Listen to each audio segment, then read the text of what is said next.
All right, welcome everyone. As we wait for some folks to come into the room, I just wanted to say hello. I'm Heather Ikemire. I'm the Executive Director of Lifetime Arts, and we are a leading training and advocacy organization for creative aging nationally. It's so great to see so many of you, and we're really excited for this conversation. Hopefully, you've gotten the news of our new national policy brief, Creative Aging and the Healthy Aging Ecosystem. We're going to touch high level on some of the recommendations in that brief, and then we're going to peel back the layers of the onion and really look at what are some practical ways that all of you in your various roles can help move some of these recommendations forward in your states and in your local communities. And if you are like, I'm not really a policy person, this kind of scares me, that's okay. We are going to talk about a range of ways that this work can show up, no matter your role in the conversation. Before we get started, I want to send out a special thanks to the Music Man Foundation for really supporting this work. It's quite incredible, and we're incredibly grateful for their support. And I'm really excited to also introduce you all to Gretchen Alkema, who I'll be in conversation with today. Gretchen is the author of our national policy brief, and she's also serving as policy advisor for Lifetime Arts' multi-year policy and advocacy initiative, the Roadmap to Better Health through Creative Aging Initiative. She is also the president of Wolf Eagle Enterprises, and she's a nationally recognized expert in aging, longevity, and care innovation. She has a PhD in gerontology and really a robust 30 years of experience working across care systems, research, communication, policy, and it's really been such an honor and privilege to be on this journey with Gretchen. I've learned a ton, and I'm really excited for you all to gain from her insights today in the conversation as well. So welcome, Gretchen. Thank you. And before we get started, we've been throwing around this word creative aging. So I want to pause before we get too far into the conversation and just offer Lifetime Arts' definition of creative aging, and one that we surface in the policy brief as well. So for us, creative aging is a practice. It's not a particular model or a particular approach, but it's a practice of intentional artistic and creative engagement throughout our lives to support our health, connection, and purpose as we age. So we are all aging. We want creativity to be lifelong and woven throughout our lives and our community lives all the way through. And that's really what this conversation is about today.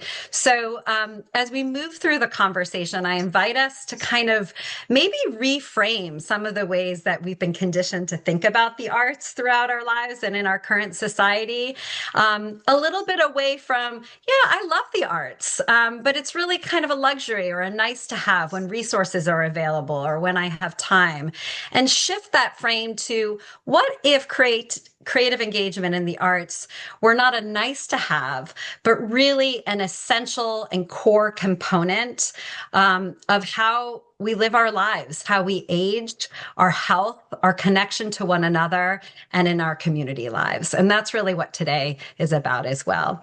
So Gretchen, you bring such deep experience to this space. And I'm curious, just to kick off the conversation, from your knowledge of aging policy in particular and the aging landscape, what, in your opinion, sort of makes this such a critical moment to be having this conversation? And where are you seeing the opportunities for creative aging to gain traction in policy conversations? Thank you so much, Heather. A really rich question to start us off with. And first of all, thank you so much for having me today.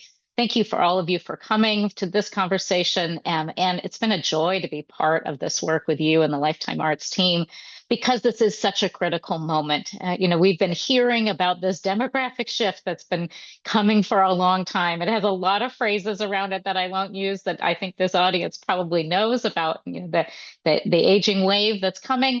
But the truth is it's here. We're not waiting for that shift to occur. We're right in the middle of it. For anyone who is a baby boomer, that entire group will have come all the way through that traditional aging period of age 65 forward by 2030. And that's really not that far from now. The bulk of that group also was born in the late 50s. So they're already, moving in and through that experience of defining what does their aging future look like. So not only, and that's worldwide, that's not just here in America, that's across the globe. And so when we think about what does that mean for people, families, and systems, there's a lot of transformation that's going on. And at the individual level, some of the big conversations are about what does this mean about brain health or brain awareness? I heard this week, it was this kind of great talk about what does it mean to be living mindfully, living consciously, and living well within the total way that people function. Super important, which also gets to social connectedness, another huge healthy aging priority. We talk about in the field often about social isolation, but what the solve is being connected in the way that makes most sense to you through the activities that are meaningful in your life every day. And the third piece that is about that environment we live in is what does a livable community look like for people as they grow older? What are those critical components? And how do we bolster them moving forward, knowing that this is a very different world than we've ever seen before with this many people aging in through the spectrum. And we're transforming what aging looks like here in America and across the globe. States and localities are listening. They're paying attention to that. They understand the numbers themselves in their states as well as in various communities and counties and how the aging trajectory is impacting systems, impacting resource utilization, and impacting vibrancy about communities and culture and family life. And many states and some localities are taking on this effort by saying, let's make a plan for what that looks like. Let's think about the next 10 years and creating these larger blueprints called multi-sector or master plans for aging that is really about a forward-thinking look of how do we integrate different pieces of all of the kinds of systems that touch the aging trajectory and make sure they're aligned on how we want our aging future to be for the residents of those states. So right now is a critical time. We're going to talk more about all those things that I just shared. That's kind of a teaser for today's discussion. And, people are defining priorities, whether it's at their family level or at large system level, including the policy framework, that state laws, federal laws, and regulations that fit around that, and how those fundings flows. So this is a right time to be thinking about how do we want creativity to be blooming inside of those system transformations and give space for people to, really embrace creativity in their own life in a whole new way. So this is an exciting thing for me. I've been doing this, gerontology work for a really long time. And I'd love for you to tell the conversation about how this sparked for you, Heather, and the Lifetime Arts team about connecting the creative aging landscape. And what does that mean for policy and systems change? How did that come to you? Great question. Thanks, Gretchen. So I think I mentioned earlier, Lifetime Arts, if you joined us a little later, we are a training and advocacy organization for creative aging. We work across sectors, and we've been doing this work for about 20 years, building off of research about the health and wellness impacts of participatory arts learning for older adults. And for a long time, we were doing this work with artists, really helping them translate, and particularly teaching artists translate what they do to a lot of different community spaces, particularly non-art spaces, and really supporting organizations and state agencies integrate creativity and arts learning into older adult programming services and care. And we've been supporting programs and learning and training. And several years ago, we did a strategic plan. We talked to nearly 100 stakeholders, from funders and government officials all the way to teaching artists. And one of the things that came up in almost every single one of those focus groups is, this is great. How do we make it stick? How do we move from supporting individual programs to a real culture shift where creativity is woven into the fabric of our communities and our lives all the way through? And we took that question really seriously. And we said it's really important to continue to build capacity for this work, right? So that we can reach these short and long-term health impacts. But what does it look like to really become more intentional with not not only our work at the grassroots, but at the grass tops. And Mm. how can we really establish creativity and creative aging as a practice in as a core component of healthy aging state plans and policies? And so that's what led us to this moment. We realized that we really needed to bring together experts, not only in the arts, but across public health and aging, look at the landscape and start to recognize and identify these real pathways forward. So, what I'd love to pivot now to is just some of the big ideas inside of the policy brief. I think we're going to drop it into the chat for you to have a link to that policy brief so you can read it in its fullness. I'm just going to be really hitting the high points that I think bridges from where Heather spoke about of where Lifetime Arts was. And when we started connecting and talking last spring, it was this incredible moment of considering the big field of arts and the big field of aging, kind of sifting that down into what are the most salient nuggets that really get us to how to move this idea and concept forward, particularly given that arts is a really big concept. I mean, I love the definition, Heather, that you defined of creative aging. One of the things I started with was, what are the arts? Yes, it's painting. Yes, it's music. Yes, it's pottery, but it's also digital engagement. It's performance. It's literature. It's cultural work. I mean, it's cooking classes. It's my favorite one recently is it's Tai Chi. This beautiful art form that also connects with fall prevention. I mean, there's so many different ways to think about what the arts are and how to make sure that that is embedded in processes where we're thinking about large scale community plans that are focusing on aging well in community for the long haul. So, as we kind of move forward, I just want to say that it's been a real pleasure to learn in this space, to grow in this space, and to see just how powerful the evidence is around healthy aging and the connectivity to creative aging.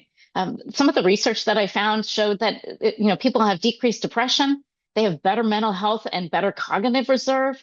They have much higher quality sleep and greater social connectivity when they're participating in a variety of arts and community like supports programs that are centered around creative engagement and creative activity, including music, including visual engagement, including museum participation in all sorts of ways. Like there's so many different avenues for this. And so, we'll move to a slide that just kind of talks a little bit about where is this happening? Where is creative engagement and specifically creative aging happening in a powerful way? And there's a ton of different resources of where it's happening in local programming. I call out just a few examples in the brief with links to faith and community centers, independent and assisted living, intergenerational collectives that are partnering older people and younger people, learning, frankly, both directions. Libraries, museums, universities, so many different partnerships bringing the arts and culture to life where people are really able to put their hands and their body and their mind into it. But it's also interesting to look at the different kinds of infrastructure supports and policy supports that foster creative aging connectivity of local programming so people can find what's happening in their world. There's a number of creative aging coalitions and information hubs so that people know where the arts engagement opportunities are. There's some cool arts on prescriptions programs that is all about getting health systems and insurance companies to recognize that art has an incredible healing capacity. And for people who are in the process of an intense treatment, they're living with chronic health conditions and functional challenges, even people who are towards the end of life, the value of being participating in an arts modality that fits them and their desires at the moment has huge healing effects on how they are walking through those transitions, let alone people who are living fully and healthy and vibrant and focusing on how do they keep that healthy aging alive for themselves. There's a ton of cultural institutions that are now kind of pivoting their consciousness around what does arts engagement look like in rural and urban localities. And there are a number of state aging plans that are focused and have used the specific language of creative aging in their plan itself, which is very exciting. So we're gonna take you into a little journey of a state map in a minute to show you all those pieces. But creative aging has such an essential role to maximize the visibility, values, and successes of the arts and its connectivity and complementarity with healthy aging goals. So this is really the center point of it. As we kind of move forward and think about what are all those different pathways to wellness, there's a few concepts that I talked about earlier that I just want to take a little bit deeper dive into. Healthy aging from a kind of a public policy and public health standpoint can feel really big and can have lots of different connectivities. But there are three particular angles that I think really stood out to me when doing the research that have resonance right now. And these three trending issues, and they've been changed in terms of their language over the years. So I really like the language that's available right now of first about brain health. A long time it's been about cognitive reserve or cognitive capacity, but it's so much more than the thinking and the memory parts of us. It is about our emotional well-being, the mental health and the way that displays inside of the world, and our neuroplasticity, how we grow and change over time, even through aging processes. And so, looking at the research, there is so much that creative learning and expression does to stimulate these critical aspects of cognitive function, which frankly has resonance through every single cell in our body because the brain controls so many different capacities and interacts with the kind of mind centers throughout the body that activates all the ways in which we live well and safely in the world. Social connectedness. We heard so much about social isolation and its impacts, particularly in the COVID era. And as we're emerging out of that, people are really trying to figure out what are the ways that we build connectivity in many ways, like kind of a virtual and an in-person landscape. We're not a lot of people are letting go virtual. We're virtual right now, but there's a way to make people experience connectedness in all sorts of landscapes and setting. And arts engagement has that potential to build community, reduce personal loneliness, and build that strengthening resilience inside communities and at the individual and family level in ways that are really powerful, particularly through shared desires and shared art forms and the presentation of what it is that people do every day in their own creative endeavors. It's been pretty exciting to see the potentiality there. And then third, as we go out from the individual circle of brain health to the kind of more social connectedness circle of families and communities, we bridge out even further in terms of the livability factor of communities. AARP did some great work a number of years ago about eight different aspects of livable communities, and so much of that had to do with place and social engagement and neighborhood vitality. And arts engagement programs sparks that sense of local inclusion and intergenerational exchange, a place where older people and younger people can center around something that's an interest to them that has this creative expression and spark and promote true neighborhood vitality.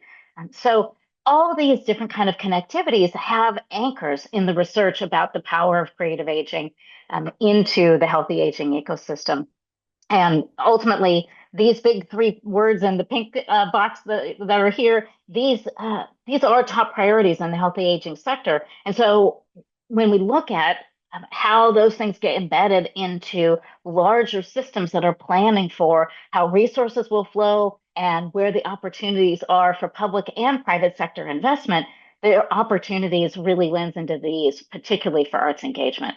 So as we kind of move forward, I want to talk a little bit about the recommendations that came out of this process. And in that, I want to honor that we had this really amazing advisory group as part of our work, and you can read about them in the brief itself. And it was really heartening to hear people from across the aging health and philanthropic perspectives kind of give some feedback around how do we make this a reality? How do we embed and elevate and accelerate the connectivity of creative aging across this healthy aging ecosystem? So here's the short form of our three recommendations that came forward from the brief.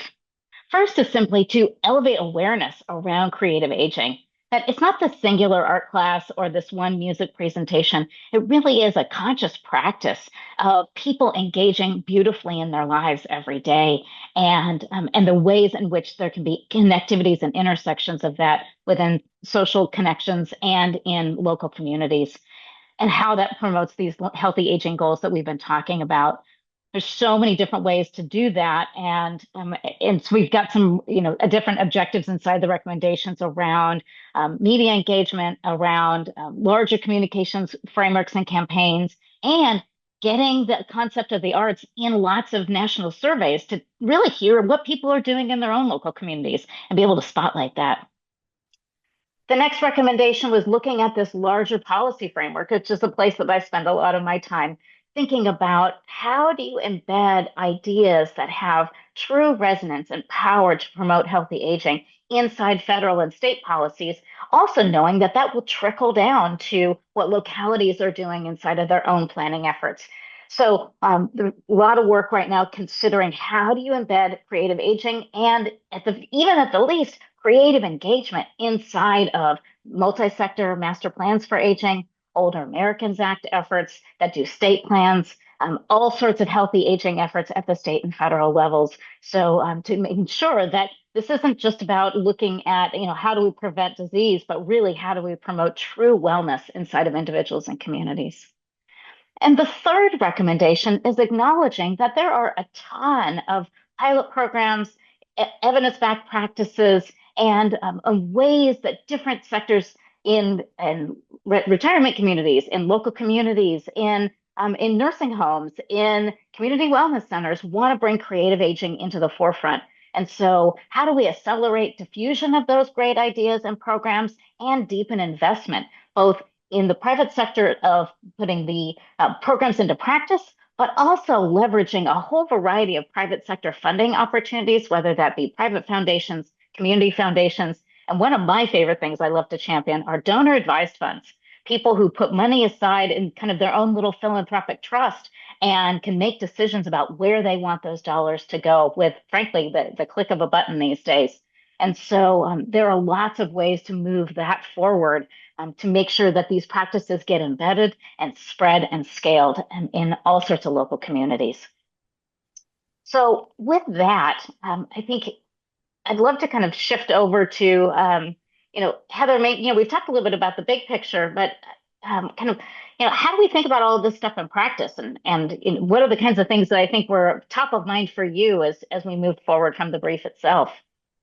Thanks, Gretchen. Well, the framework that you provided across the three trending issues and the recommendations gives us really great big picture of where we're started. And so let's dig deeper.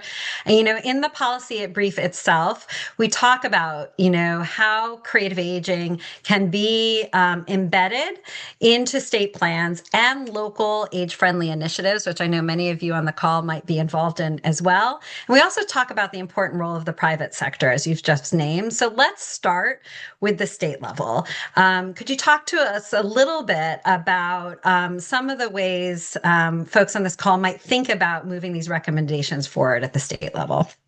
Absolutely. There are so many conversations happening right now across states about how do we think about the policy framework looking forward 10 years ahead to consider how do we make that transformation to going from this piecemeal, fragmented world of a little bit of aging services here in this department and a little bit of healthy wellness look in this department to really having a truly connected aging framework for wellness and well-being going forward. And so there are a couple of different ways that we do that in this country. One is that has been standardized is, for many of you may know or not know, that there was an Older Americans Act that was passed a long time ago in 1965. And that set up the framework in order for states to be able to receive federal dollars in order to put all sorts of different programs available into communities. And so what states are required to do in order to get those dollars to be flown down to their states, they have to put forth a plan. And that plan gets revisited every couple of years. Sometimes it's 2, sometimes it's 4. It's all negotiation over time. But essentially, that plan sets the framework for where can money flow from the federal to the state levels down to localities in a whole variety of ways. And so, as we think about that, there are a number of state plans that are already embedding arts, music, and creative engagement. And some of them include the words creative aging inside of their state plans. So that money has potentiality to flow down to localities for these kinds of programs that we've been talking about. Building on that is this concept called a master or a multi-sector plan on aging that was created a number of years ago, really trying to help states think beyond their Older Americans Act plan and effectively beyond their Older Americans Act dollars to thinking about all the kinds of dollars that come into states for all sorts of different health, wellness, local planning, urban planning, housing, veteran services programs, and make sure that those departments are connected effectively with a consciousness around the aging opportunity inside of each of those departments. And so it took a little bit to kind of get going, but let me tell you, it is rolling right now. There are almost half of the states that are involved at some level in a multi-sector plan process. Many of them have kind of put forward their own plans themselves, and a number of those have creative aging or arts engagement embedded in that, which is exciting. And so I think we've got a cool map about this. I'd love to put this forward so you can see where action is happening. And as we put this forward, what you're going to see is so all states have to have an Older Americans Act plan if they're going to get Older Americans Act money.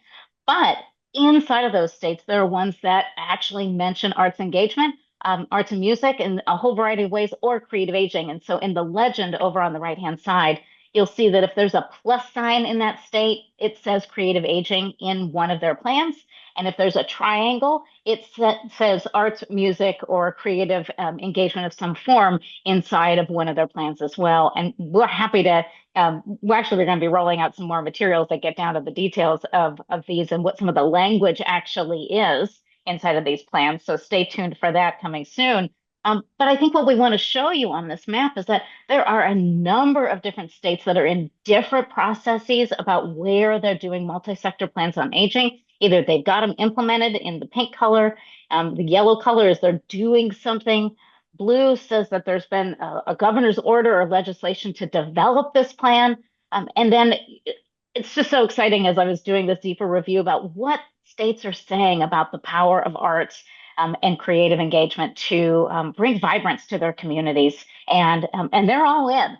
And all these states that have either the plus or the triangle inside of the visual here, they're in on making sure that creative engagement is happening.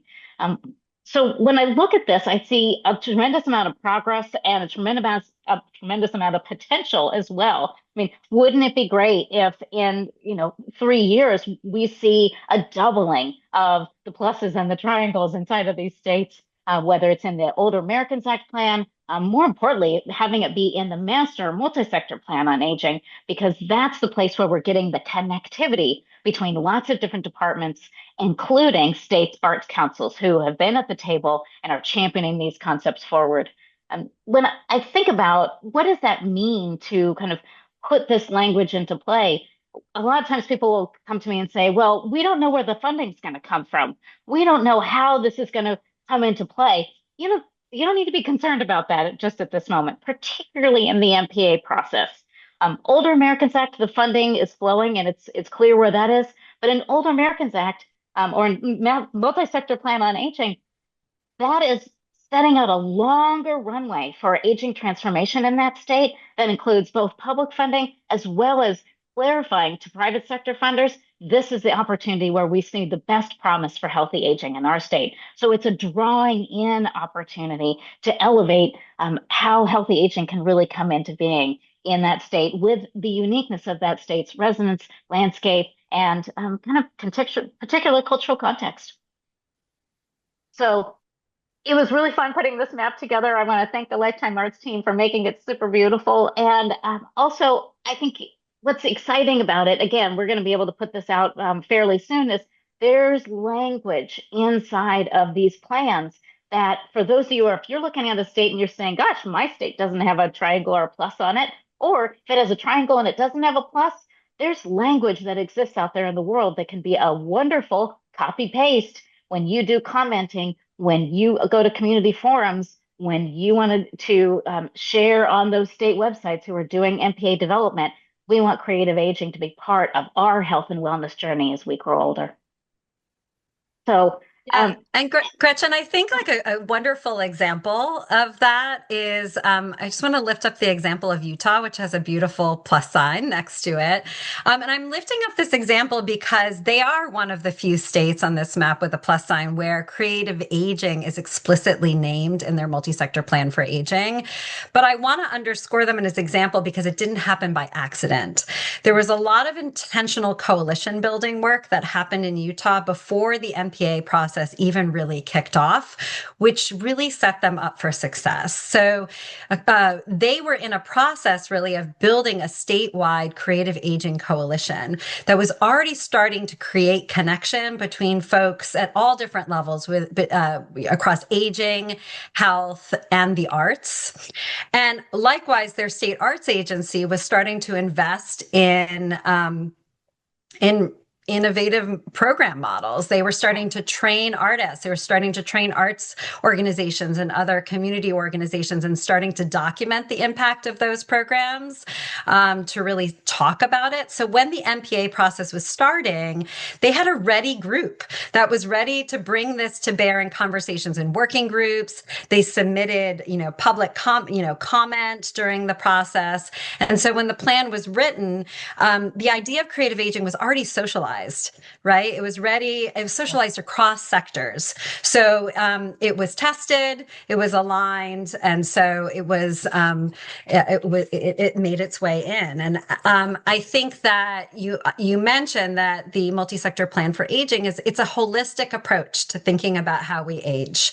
And so really, it's about community input. And it's about agencies across sectors coming together to answer that question.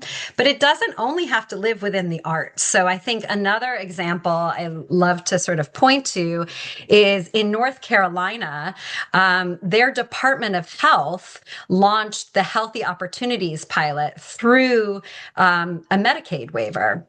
mhm. And that is allowed states to pay for non-medical services. So that could have, food, housing, even mental health supports and stress supports. And those were delivered through community organizations.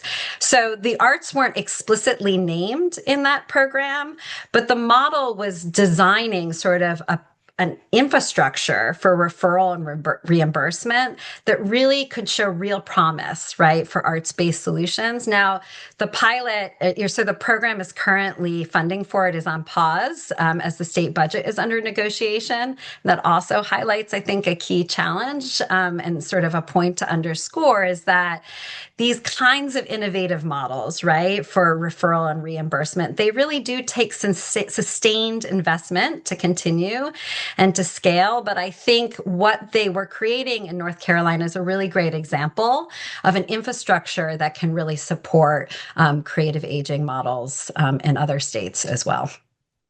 Those are beautiful examples, Heather. And I just want to acknowledge that, yes, all of these things take sustained funding. You're exactly right. And it's always lovely when we know what that pathway is going to be. But part of the value about being involved in this process of getting the language into these various plans, whether the money is known or when the money isn't known, is it sets the trajectory that as the money comes through in different ways or highlights to private sector funders that this is a critical priority for aging well in our state, it creates the easier path for arts and creative engagement to be sparked through funding, as opposed to having to kind of backtrack and say, oh, well, is that a value of ours? It's like this is already expressed as a value of our state. And I think even if I'm remembering in the Utah experience, some of the creative aging coalition work actually helped some private sector funders who are totally non-traditional in the aging space and had some sideline work in the arts area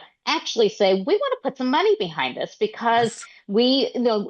banks, other community foundations, enterprise firms that have a charitable mission inside of them, who maybe arts was peripheral and on the side, but they can see that intersection of the aging landscape and the arts landscape converging towards health and wellness. And people want to get behind that. Yeah, 100%.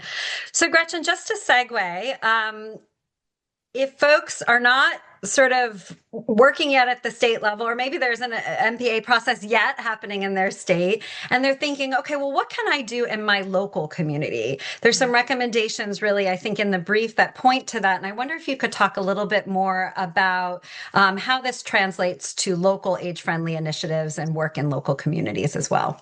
Yeah, absolutely.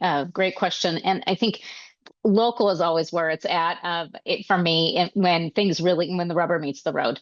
And there's a lot of different ways to be engaged in this conversation, and more importantly, to elevate this conversation inside of your local communities. Many localities and counties have their own kind of health focused, health promotion plans that they're running off of them. That's a place to insert creative aging. Many have age friendly initiatives that they're doing to get age friendly state or county or community designation from AARP. That's a place to ensure that the arts and connectivity to aging are highlighted and involved. There are libraries, there's art councils, there are planning dollars that happen all the way across the spectrum around the arts angles or healthy aging in all sorts of ways. And the idea is just making sure that if you're on the arts side, put in older adults. If you're on the older adult and aging side, make sure arts and creative aging is included in those plans. Some localities have even taken the step forward to have their own multi-sector plan in that county or in that region. This is very true for the city of Los Angeles, which is, larger, I think, than, sometimes most counties. But they decided we're large enough that we needed to have our own multi-sector plan, and so now there's that opportunity of making sure arts engagement is included in that as well. So anywhere you're seeing health promotion, anywhere you're seeing opportunities for county and community feedback in recreation programs in your local community college and universities, these are the places just to make sure that your voice is heard by saying, can you include a tag here for older adults and the aging experience? And can you add something here about arts engagement? So we make sure that when funding comes through, those are ready pathways for engagement and action. Great, Gretchen. I think a really great example that I was thinking of in preparation for this conversation of that is Philadelphia has an age-friendly plan. And the city actually explicitly calls for expanded opportunities for diverse arts and cultural activities for older adults in that plan. And they emphasize partnerships with arts and cultural organizations in the plan. But the reason I want to lift them up as an example is that the state of Pennsylvania also includes creative aging in its multi-sector plan for aging. And so I think it's a wonderful example of how those two planning processes can take cues from one another. And it's not chicken or the egg, right? I also know that the State Arts Agency in Pennsylvania has been doing a lot of work with creative aging for many years. So again, to underscore the point, that these changes are incremental. And the more that we can socialize the idea that creative aging, creative engagement, arts learning should be woven throughout our lives. It is a critical part of how we age and for our overall wellness. Your point about readiness to have these conversations, to include this language into these plans. We're just better poised to do that when the funding comes and when those conversations open up, the more that we can start building those relationships now and talking about that. I also just want to lift up one example from, these age-friendly plans are not only for big metropolitan areas. They're happening in small communities of every size across every state. In Salisbury, Maryland, they have an age-friendly action plan. It's a 5-year action plan, and they have a category called respect and social inclusion that specifically calls out providing opportunities for older adults to participate in creative art. But what I love about their plan is that is nested under an overarching goal in their plan that is to recognize and celebrate the contributions of older adults to community life. And what I love is that sometimes we're often thinking, oh, as we age, we just become recipients of services. And what is really pivotal about the power of creativity, art making, art learning is that we're positioned as makers and contributors all the way through.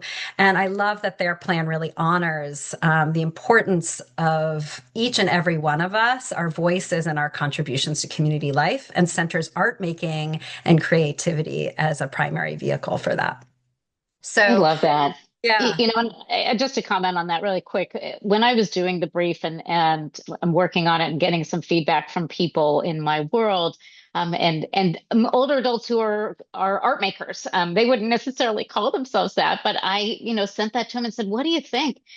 I had time and time and time again individuals tell me my art class, my quilting class, my photography class, my cooking class, my opportunity to go to a cultural experience with a group of people and then talk about it.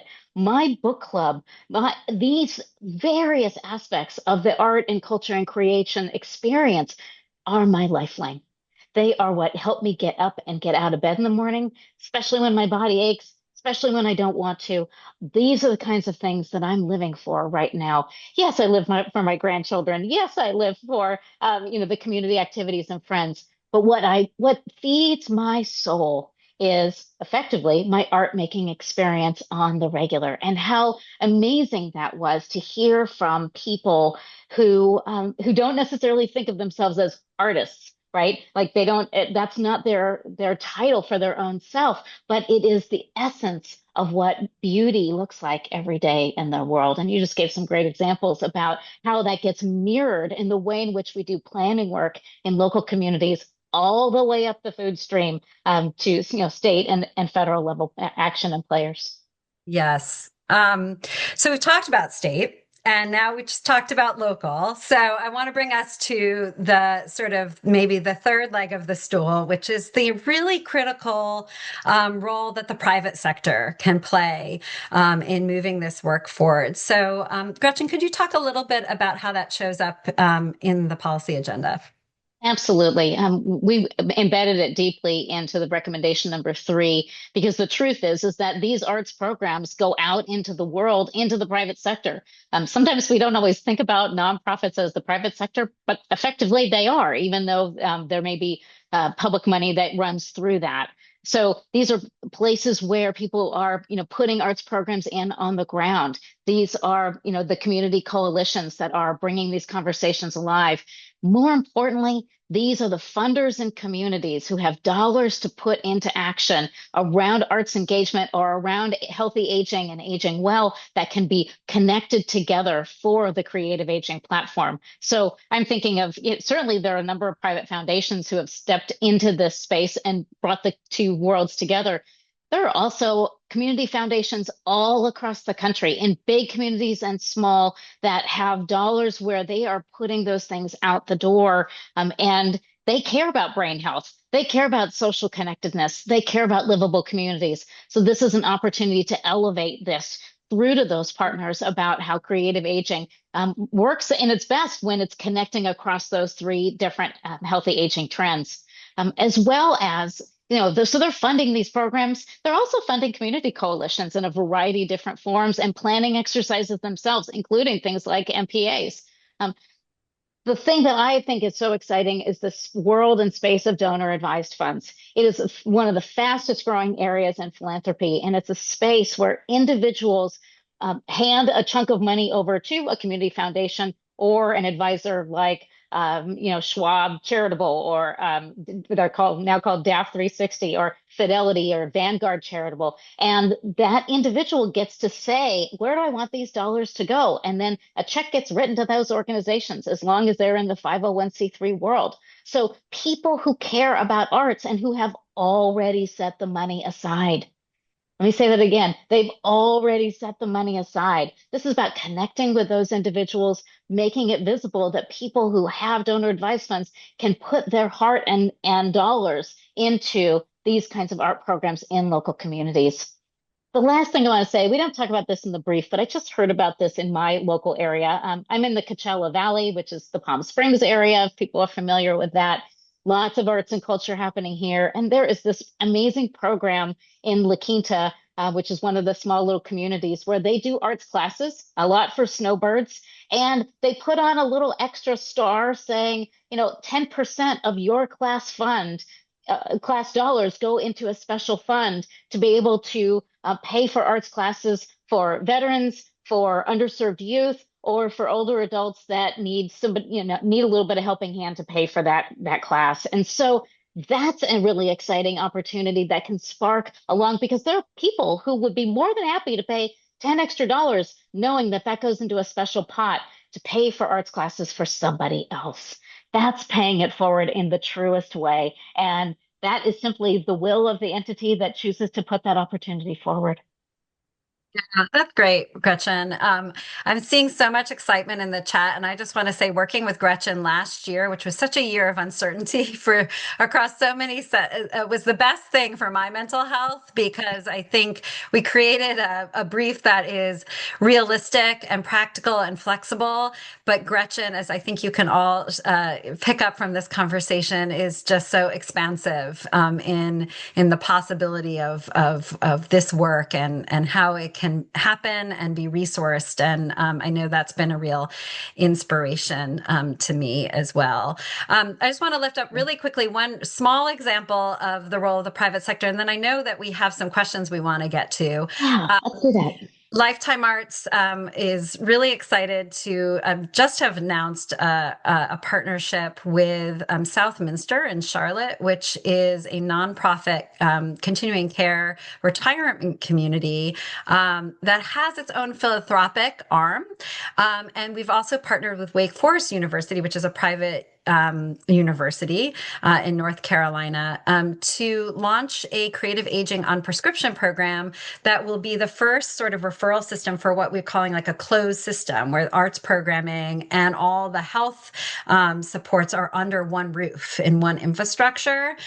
What's so exciting, I think, as a model for private investment is that Southminster not only wants this to happen on the campus, but is investing in sort of understanding how it's happening, what are we learning, and then working with us to develop a toolkit so that we can take what we learn and adapt it to other older adult housing communities and other community-based organizations that might offer wraparound services like a YMCA or a JCC. So it's just another example of really the important role that the private sector can play in investing in innovative models like creative aging and bringing them to scale. So really exciting.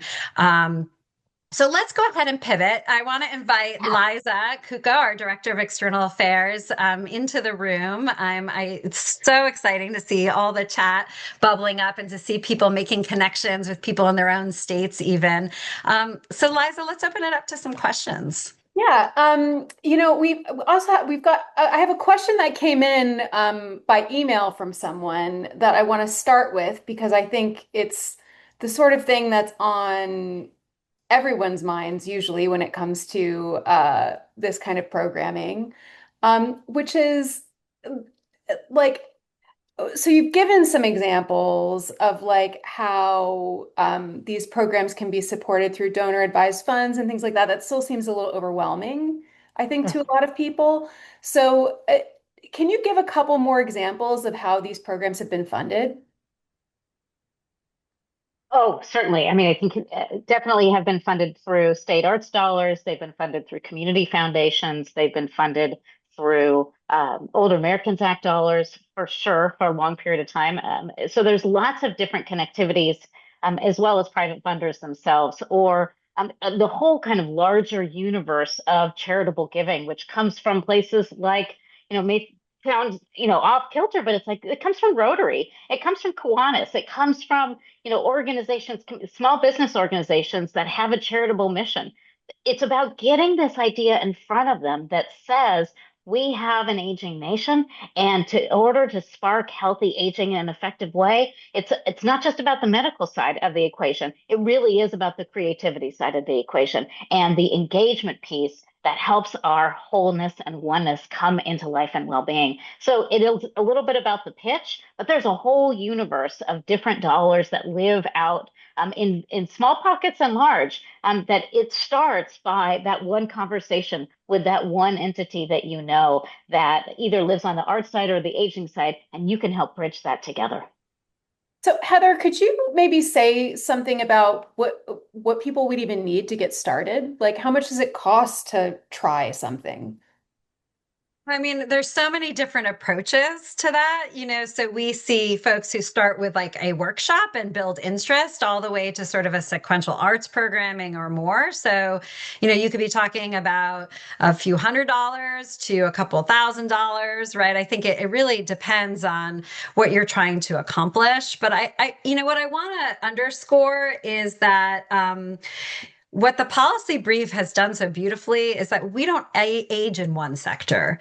We age across all of the sectors, right? So sometimes, I find in creative aging, it's like, well, I have to find the arts funding for this, or I only have to find the aging funding for this.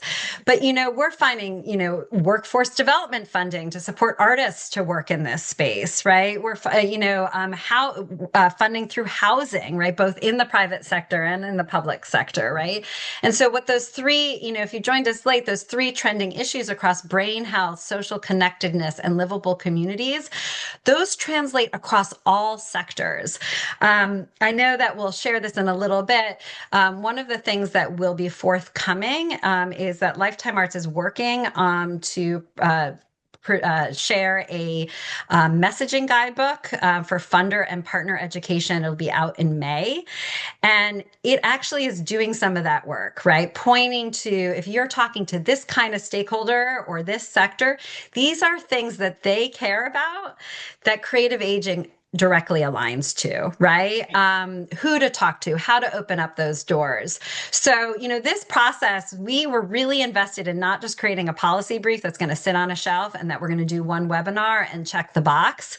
This is a multi-year investment on our part that we're going to be working with the Supportive Music Man to bring a lot of different stakeholders together for the state piece, right? But we also want to provide tangible tools in an ongoing way for you all to be able to open up these conversations, translate this, and really feel confident about moving these things forward in the ways that Gretchen and I discussed today, both in your local communities, your states, and with the private sector. And so I just want to, on the funding piece too, if we have folks, funders on this call, if you're in the aging space, sometimes it's as simple or like a state agency is if you're an arts agency, just simply like adding older adults to the language, right? I think what's beautiful about this policy brief is that we're talking about, in many, many cases, low hanging fruit for really big impact with a large ripple effect, right? So I'll give you an example. There's more attention to arts and health. There might be arts and health grants out there that are this work with older adults in that space is absolutely eligible, but if it's not named, people might not be thinking that their work with older adults applies, right? Or if you're an aging or health funder, that inclusion of arts and creative engagement in the guidelines, right? If it aligns with the priorities of the grant, it's such a simple thing. But then people are starting to think, oh, I have a program like that absolutely aligns with that.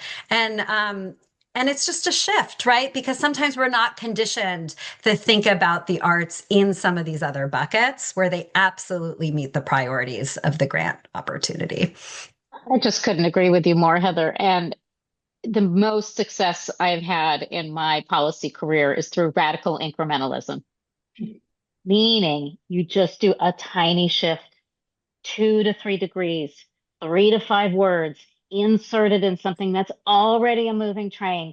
This is what we're talking about here today. And the idea is really the kind of the meta on this conversation is to expand your creativity about the places where your voice can be heard and amplify creative aging inside of all sorts of landscapes, whether it be local plans, state plans, federal conversations, comment opportunities, Medicare Advantage plans that are asking for feedback about their special supplemental benefits for people who have, a high targeted of chronic illness and functional challenges, that instead of just mental health, you put in mental health supported by arts and aging programs in those comment periods. In Medicaid plans that are also looking at what does habilitation and rehabilitation look like? Making sure arts engagement is part of that plan.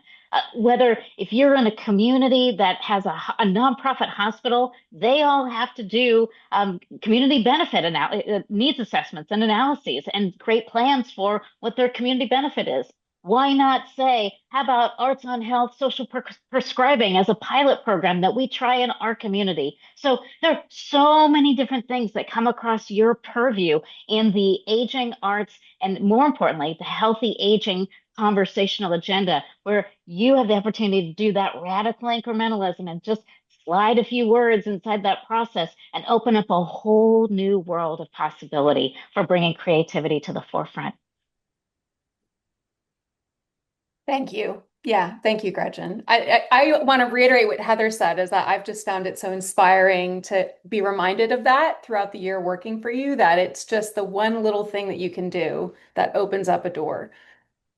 There's been a ton of questions, Heather, or comments about things that people feel like they need. So you mentioned the messaging guidebook that's going to come out, which I just saw someone having a comment about needing some copy for a press release. That is the kind of stuff that's going to be in the messaging guidebook. So just stay tuned. You'll get an email about it when it comes out, and you'll find that those kind of resources in there. Um, can you talk a little bit more about what else Lifetime Arts is doing over the next year, 18 months to really move this work forward? Yeah, absolutely. Well, first of all, if you haven't read it already, the policy brief, I think we've put it in the chat probably several times, but it's free. Share it widely. Go back to it. Share it I do. widely. Share it widely. And it's not too long. So that's one thing. We are also working to develop, as I mentioned, this messaging guidebook. Will be providing a training workshop around the messaging guidebook, to really dig deep into some practical skills of how do I open up this conversation? Who do I talk to? What are the next steps there? We're going to begin to work with state teams. So you all saw that beautiful map. There are a lot of states that are really primed to start thinking about where creativity may sit within their multi-sector plan for aging. So we're really looking forward to I guess I would say everyone. We invite everyone to join us in what the next steps are. This is not our own prescription. This is really a framework that we hope will engage all of you at different levels, both in your local communities and with us at the state level.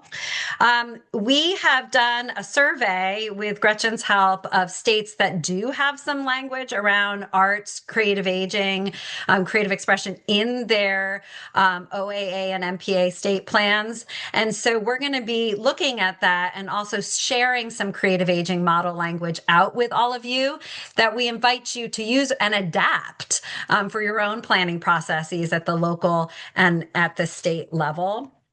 Heather, can I jump in on that really You quick? can, please. If you are in the state of Mississippi, you have colleagues in the state of Mississippi, they are right now asking for comment from the Older Americans Act state plan that goes, I believe, through April 8th or April 9th, that they're taking comments. I know the Lifetime Arts team is in the process of putting together a little template about how might you help include creative aging language inside of their Older Americans Act plan.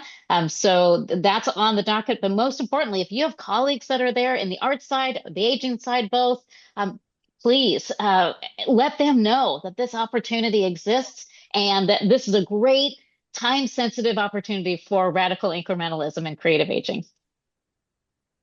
And lastly, this is, we're in it for the long haul, right? So I think a lot of the examples that we shared with you, they're iterative. And so we are now in the second year of our roadmap to better health through creative aging initiative. We'll be continuing to work with Gretchen as our policy advisor.